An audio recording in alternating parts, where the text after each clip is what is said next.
Selamat siang, kami dari kelompok 7 yang beranggotakan 3 orang, saya Alfiani dan rekan saya Saya Hamdani. Saya Steady Febrianto Kurniawan. akan memaparkan kajian kami yang berjudul Analisis Sistem Pemerintahan dan Organisasi Negara dalam Konteks Pendidikan Kewarganegaraan. Fokus utama kami adalah bagaimana sistem pemerintahan berjalan, tantangannya, dan bagaimana pendidikan kewarganegaraan bisa berperan dalam membentuk warga negara yang aktif dan solutif. Next. Sistem pemerintahan bukan hanya soal struktur kekuasaan, tapi cerminan bagaimana negara melayani rakyat. Sayangnya indeks demokrasi Indonesia menurun dari 671 pada tahun 2021 menjadi 639 di tahun 2023. Menurut The Economic Intelligence Unit, hal ini menunjukkan pelemahan institusi dan rendahnya kepercayaan publik. Pendidikan kewarganegaraan seharusnya tidak hanya mengajarkan norma, tapi membentuk warga negara yang kritis dan sadar konstitusi. Next. Sistem pemerintahan adalah cara negara mengatur kekuasaan dan kewenangan antar lembaga. Dua bentuk utamanya adalah presidensial dan parlementer. Indonesia menganut sistem presidensial berdasarkan Undang-Undang Dasar 1945, di mana presiden bertindak sebagai kepala negara dan kepala pemerintahan. Next. Kajian ini bertujuan untuk mengidentifikasi pengaruh partisipasi mahasiswa terhadap demokrasi, menganalisis efektivitas sistem presidensial Indonesia dibandingkan parlementer, dan mengkaji reformasi birokrasi pasca Undang-Undang Cipta Kerja berdasarkan kajian jurnal. Next. Kami menggunakan metode studi literatur terhadap 5 jurnal yang terindeks Sinta antara tahun 2020 dan tahun 2024. Analisis dilakukan secara tematik dengan pendekatan kualitatif deskriptif. Reformasi birokrasi dilakukan melalui perampingan organisasi dengan tujuan meningkatkan efisiensi dan efektivitas.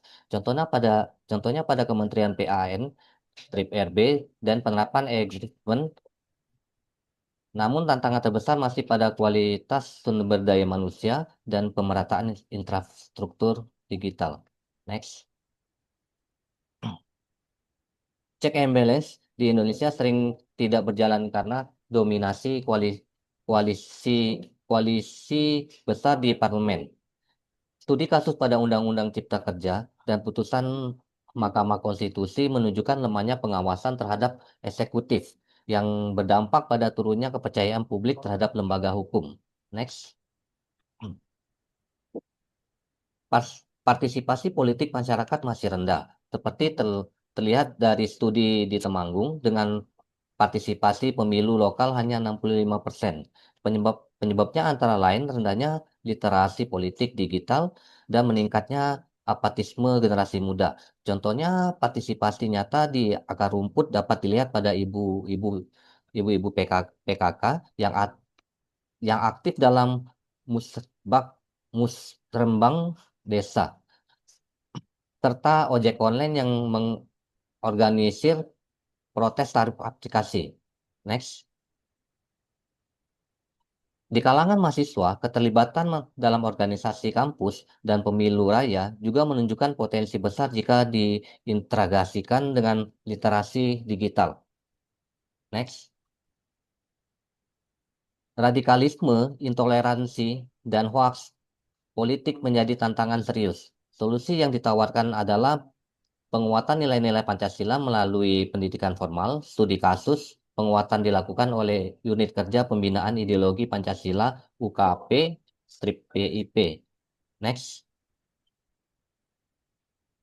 Jika dibandingkan dengan Jerman yang menggunakan sistem parlementer, Indonesia yang menganut presidensial multipartai mengalami tumpah tindih kebijaksanaan.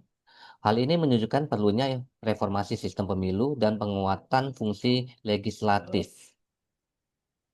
Kabupaten Sumedang menjadi contoh keberhasilan penerapan e-government yang meningkatkan efisiensi dan transparansi layanan publik. Namun, tantangan tetap ada pada kualitas SDM dan akses infrastruktur digital ke daerah terpencil. Sistem presidensial memiliki keunggulan dalam menjaga stabilitas eksekutif, tetapi juga menghasilkan tumpang tindih kebijakan antar lembaga. pendidikan kewarganegaraan harus mengambil peran dalam membentuk warga negara yang partisipatif dan solutif.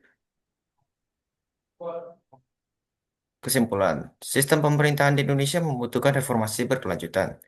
Partisipasi publik dan pemahaman nilai-nilai Pancasila sangat penting, dan pendidikan kewarganegaraan memiliki peran vital dalam membentuk warga negara demokratis.